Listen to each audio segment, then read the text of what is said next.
যে ছিল এক ঘন সবুজ জঙ্গল। সেই জঙ্গলে থাকতো এক শান্ত স্বভাবের পান্ডা, নাম তার পাবলো। পাবলো সারাদিন বাঁশ ক্ষেত, গাছের নিচে বসে গান শুনত আর নদীর ধারে ঘুমাত। একদিন বিকেলে হঠাৎ বৃষ্টির পরে রোদের আলোতে রংধনু উঠেছিল আকাশে। পান্ডা নদীর পাড়ে হেঁটে হেঁটে সেই রংধনু দেখতে দেখতে এক জায়গায় পৌঁছাল, যেখানে আগে কখনো যায়নি। সেখানে সে দেখতে পেল একটা ছোট্ট সাদা খরগোশ, যার নাম লুনা। লুনা বৃষ্টিতে ভিজে ঠান্ডায় কাঁপছিল। পাবলো কাছে গিয়ে বলল, তুমি ঠিক আছো? লুনা একটু ভয়ে ভয়ে মাথা নেড়ে বলল, আমি পথ হারিয়ে ফেলেছি।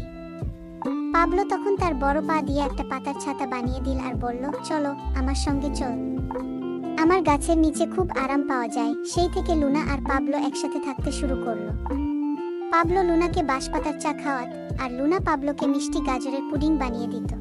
একদিন জঙ্গলের বাকি পশুরা এসে জিজ্ঞেস করলো, তোমরা একসাথে কেমন থাকো? তারপর তাদের ভালোবাসা দেখে কেউ ভিডিওতে লাইক দিল না।